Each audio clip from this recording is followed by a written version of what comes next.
First off, the weird thing is, in the past, I've always mentioned, Geminis, you guys are constantly, you're constantly trying to find your true love, trying to find your calling. And it's this energy of the opposing twins inside you that makes it really difficult for you to feel 100% content. Okay. However, I feel like the side that wants stability has taken over, possibly, the past 5 years, the past 10 years. Everything you did was very security oriented. And then the other twin that wants more spontaneity, that wants to kind of like devil may care, let loose, let your hair down, has felt neglected. Okay. And then I feel like when you spend your life, trying to build up the nest egg, trying to get financially stable, trying to do everything that's expected of you, trying to fit into a mold, trying to, uphold a reputation, trying to maintain that relationship, trying to do everything that's expected of you, life becomes very, very monotonous. Life becomes like just a series of events that we go through, just going through the motions. And the other twin that really wants more fun, more opportunities, more excitement, I feel like he or she feels very, very suppressed. Okay. So that's the first message. And that basically means you have to find more opportunities to let the fun twin have some fun, to do something that will allow you to kind of embody both energies. Otherwise, there's inner conflict. And then when the inner conflict becomes so big, I feel like it's just, you're at a point where you're like, I don't get to have any fun. And then you do something drastic. You drop all your responsibilities and just, head for the hills. And so aim for moderation is what I'm saying, I guess, in a very long-winded way. Aim for moderation. Okay? Aim to let your hair down. Aim to, let the fun side, or do the fun things in life as well. Life doesn't have to be just about the daily grind and going through the motions. It should be fun. It should be inspiring. That's why we live it. It should stir your passion and try to moderate, okay? Work-life balance with personal life balance, okay?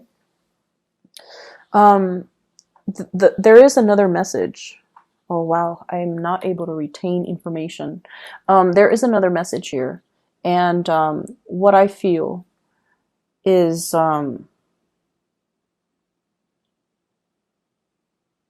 it deals with communication.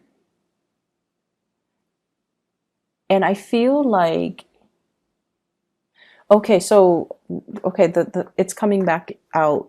So let's say, communication, a lot of it is not just about the words that are being said. It's also the tone, the body language, and the demeanor and the attitude, right, that goes with it. So everything is not just the message that's communicated. It's everything else that's surrounding it.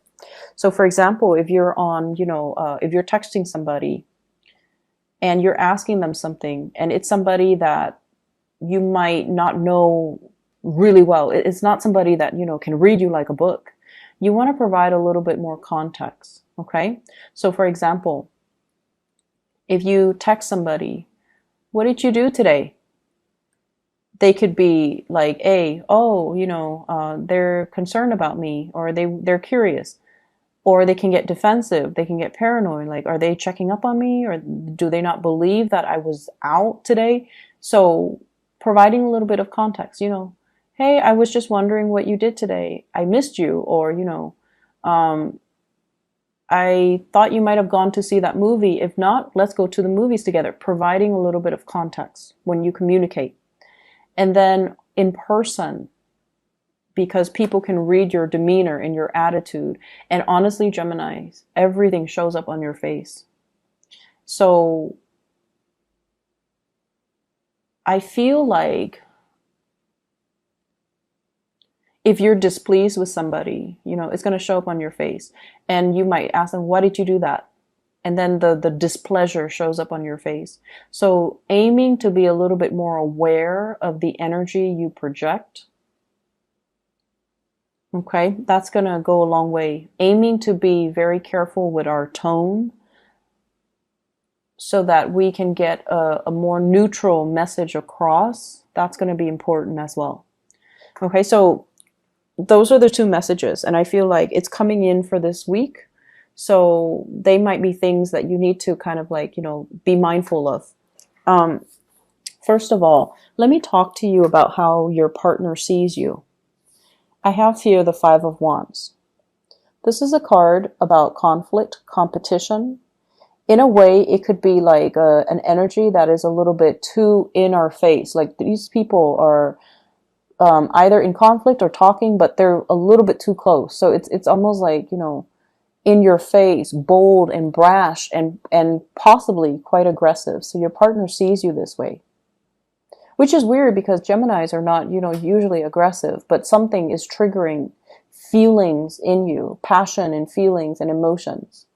Your partner also sees you as someone who has a lot of suitors, okay? This is like the card about competition, having a lot of competitors, having a lot of like hush-hush behind the closed doors type of conversation. So I feel like they see this and they're just like thinking that I think Gemini is in another relationship or Gemini is in a relationship. We have here the Four of Wands, which is stability, home, marriage, etc. So if you're single, your love interest feels like you have a lot of potential suitors. They also feel like your energy is a little bit aggressive this week. And they also feel like you might already, you know, I keep hearing like behind closed doors type of conversations. And whatever you're doing, I feel like, you know, you might want to explain to them. If this is somebody that you like, you might want to explain to them and kind of like bring them into the fold. Okay, so that way they know that you're not seeing anybody else, that you're still very much single and you're very much interested if you are interested in them.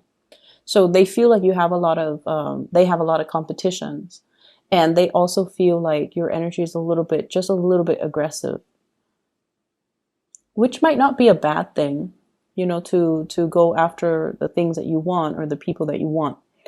The partner that you're dealing with here, we have the Ace of Swords. This is an air energy. So it doesn't seem like it's a person, but the energy that they come across is air sign oriented, okay? Aquarius, Gemini, and Libra.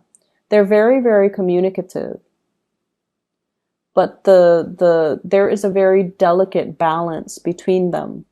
So in the way that they communicate, not between them. There's a very delicate balance. So if you see that moon, it's like balancing on the tip of that sword. The person that you're dealing with, they're starting to communicate on a more heart and soul level. And I'm looking at the 4 hearts that are around the borders. The person that you're dealing with is starting to let their guard down. They're starting to reach out to you. They're starting to reveal their emotions. They're starting to kind of like allow you to see their inner workings, allow you to feel what they feel, allowing you to kind of sense, you know, what's going on, what they're dealing with, what's going through their mind, and they're allowing themselves to be more vulnerable around you, which is great, because this seems to me like it's the beginning of somebody opening up, letting you know how they feel, letting you know that they have a lot of love for you, letting you know that they have a lot of emotions that they might not have known how to deal with in the past, but now they know how to deal with it, and they're going to communicate that to you. If you are dealing with an air sign, Aquarius, Gemini, and Libra, this is somebody who's very, very intuitive, okay? I'm hearing like emotions. I want to talk to you about my emotions. It's on the tip of my tongue. and the tip of the sword. But there still has a hesitation on their end because, once again, they feel like you have a lot of suitors. You might be in a relationship. So if you're not in a relationship, make it known, okay? They really do like you. How you feel about this person, we have here the Six of Pentacles. You're dealing with someone who's very, very kind. Very kind. This is a card of generosity. This is somebody that is very financially stable, very established. They have a really good heart. They have a really, really big heart. They care about the homeless. They care about children. They care about sick animals. They care about, the state of the world. They care about pollution. They care about plastic affecting, the marine life. They care about everybody and everything. And I feel like, they have a really, really good soul and a really good, generous heart. And they're not like the pentacle suit indicate, practical application. So not only do they sit there and sob and talk about, all the sea turtles that are injured, they get out there and get their hands dirty and they do things to alleviate these social problems. So you're dealing with someone who's just, not all talk, but they walk the walk. So you have somebody that you really admire, I feel.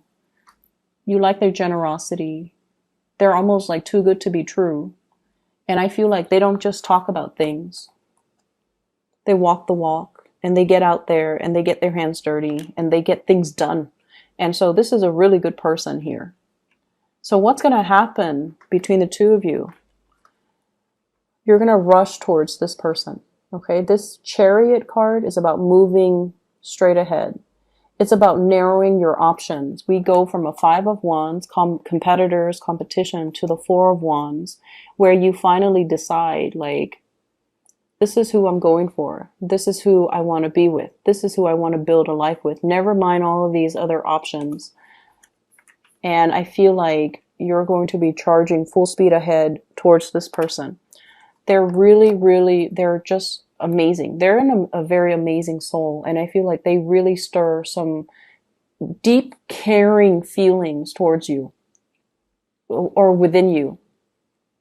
You know how when you meet someone who's really kind, who's just like genuinely very, very, like, just a good person and very kind, it makes you, like, that generosity is very contagious. It makes you want to do things to help them.